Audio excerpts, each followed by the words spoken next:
হিংসুটে, অহংকারী। দৌড়ানিকে সে কিছুতেই সহ্য করতে পারে না। সুরানির দুই ছেলে রত্ন আর মনীষ, পাট কাঠির মতো চেহারা তাদের। মনে হয় যেন ফু দিলেই তারা উড়ে যাবে, আর ছুলেই বোধহয় মরে যাবে। আর দৌড়ানিরও দুই ছেলে, তাদের নাম কি বলতো? শীত আর বসন্ত। কি সুন্দর তাদের চেহারা, না দোষ নদোষ। অথচ খাবারের বেলায় সুরানি তার দুই ছেলেকে একেবারে পঞ্চব্যঞ্জন সাজিয়ে দেন। আর শীত বসন্তের বেলায় শুকনো ভাত, শাকের তরকারি, তাও আবার নুন তেল ছাড়া। একদিন সুরানি স্নান করার জন্য দৌড়ানিকে নিয়ে যায় নদীর ঘাটে। শোন ছোট, স্নানের আগে আয় তো, তোর মাথায় খার সাবান দিয়ে দি। দাও দিদি, ভালো করে দিয়ে দাও তো। সুরানি খার সাবান দিতে দিতে চুপ করে দৌড়ানির মাথায় এক ওষুধের বড়ি লাগিয়ে দিল। আর তার ফলে দক্ষিণী দৌড়ানি টিয়া হয়ে টি টি করতে করতে অন্য রাজ্যের রাজা দরবারে পৌঁছালো। সুরানিকে নদীর ঘাট থেকে একা ফিরতে দেখে রাজা রত্নকেতু দৌড়ানির খবর জানতে চায় সুরানির কাছে। আচ্ছা সুরানি, তোমার সাথেই তো দৌড়ানি নদীর ঘাটে গেল, দৌড়ানি এখনো ফিরলো না? দৌড়ানি জলে ডুবে মারা গেছে রাজা মশাই। এদিকে দেখো, দৌড়ানি তো যে সে নতুন রাজ্যে গিয়ে পৌঁছালো, সেই রাজার টুকটুকে মেয়ে কঙ্কনা তো সোনার টিয়া দেখে বাবার কাছে বায়না ধরেছে। বাবা, আমার ওই সোনার টিয়াটা চাই, দাও না বাবা, ওই টিয়াটা ধরে দাও না বাবা।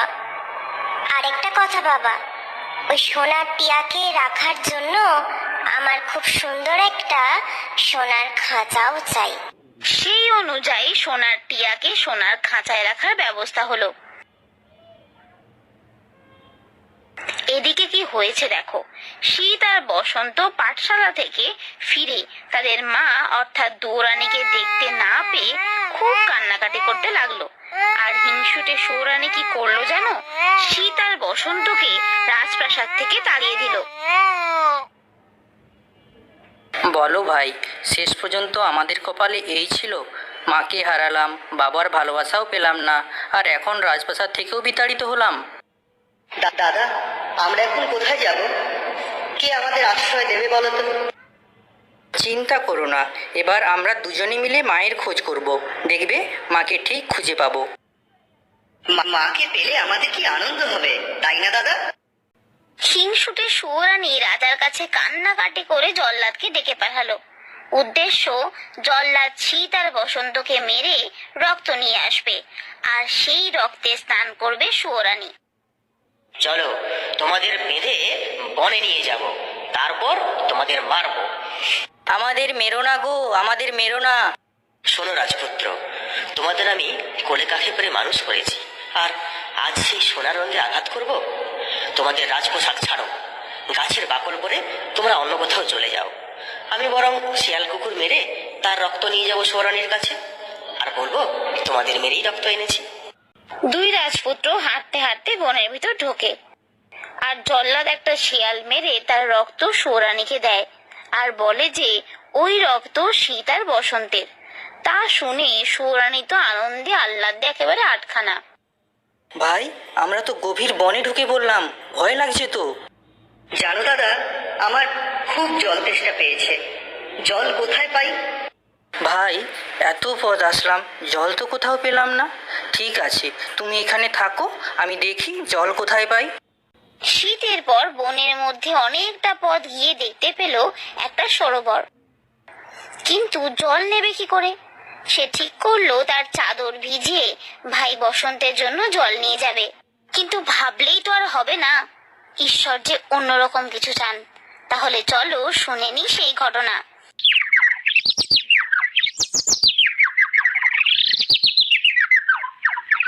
সেই দেশের যে রাজা, তিনি মারা গেছেন। রাজার ছেলে নেই, রাজ সিংহাসন খালি পড়ে রয়েছে। রাজ্যের লোকজন তাই একটি সাদা রাজহাতির পিঠে পাট সিংহাসন উঠিয়ে দিয়ে হাতি ছেড়ে দিল। হাতি যার কপালে রাজটিকা দেখবে, রাজ সিংহাসনে তাকে উঠিয়ে নিয়ে রাজ্যে ফিরে আসবে, আর যাকে উঠানো হবে সেই রাজা হবে। এ কি, রাজহস্তি দেখি আমার দিকেই আসছে, কি ব্যাপার? আরে আরে রাজহস্তি, তুমি তোমার পাট সিংহাসনে আমাকে তুলছো কেন? শোনো শোনো, আমি আমার ভাইয়ের জন্য জল আনতে এসেছিলাম এখানে। কিন্তু রাজপুত্র শীতের কোনো কথাই ওই রাজহস্তির কানে পৌঁছালো না। দীর্ঘক্ষণ দাদার সন্ধান না পেয়ে কাঁদতে কাঁদতে মাটিতে শুয়ে পড়ল বসন্ত, আর ঘুমিয়েও পড়ল। পরদিন সকালে এক সাধু তাকে দেখতে পেয়ে তার আশ্রমে তুলে নিয়ে যায় বসন্তকে। দেখলে তো, দুই ভাইয়ের পথ হলো ভিন্ন। একজন রাজা, অপরজন সাধুর সাথে থেকে মন্ত্রতন্ত্র পূজা অর্চনায় সিদ্ধহস্ত। এবার তোমাদের সোনার টিয়ার কথা বলবো। আচ্ছা রাজকন্যা, তোমার স্বয়ংবর সভায় সুন্দর করে সাজো, গলায় হীরের হার পরো, পায়ে সোনার নূপুর পরো। ঠিক বলেছ সোনার টিয়ে, আর কি দরকার বলো তো? এবার তোমার গলায় গজমতির মালা যে পরাবে, তুমি তাকেই বর নির্বাচন করবে। একদম ঠিক বলেছ সোনার টিয়ে, আমাকে যে গজমতির মালা দেবে তাকেই আমি বর বলে স্বীকার করে নেব। এরপর নানা রাজ্য থেকে রাজপুত্রেরা গজমতির মালা সংগ্রহ করতে গিয়ে ব্যর্থ হলো। রাজকুমার শীত আসল গজমতির মালা এনে পরিয়ে দিল রাজকন্যা কঙ্কনাকে। আর বসন্ত সেই খবর পেয়ে দৌড়াতে দৌড়াতে এলো তার দাদার সাথে দেখা করার জন্য। যাবার পথে পড়লো ক্ষীরসাগর। সেখানে দেখা হলো দুটি সোনার মাছের সাথে। সোনার মাছ দুটি আসলে সুরানীর দুই পুত্র, যারা তাদের অত্যাচারী মনোভাবের জন্য এক সাধুর অভিশাপে সোনার মাছে পরিণত হয়েছিল। ভাই, তোমার সাথে আমাদের নিয়ে চলো, আমরা সুরানীর ছেলে। চলো ভাই। এরপর রাজপ্রাসাদে সকলের সাথে সকলের দেখা হলো। আর রাজকন্যার বিয়ে উপলক্ষে রাজকন্যার সখীরা সোনার টিয়াকে যেই স্নান করাতে গেল, তখন তার মাথার ওষুধ ভরি খসে পড়ল। সে যে দুয়োরানী তাও তার ছেলে শীত আর বসন্ত বুঝতে পারল। রাজ্যে আনন্দের উৎসব শুরু হয়ে গেল। এরকম কার্টুন দেখতে আমাদের চ্যানেলটি সাবস্ক্রাইব করে বেল আইকন প্রেস করুন।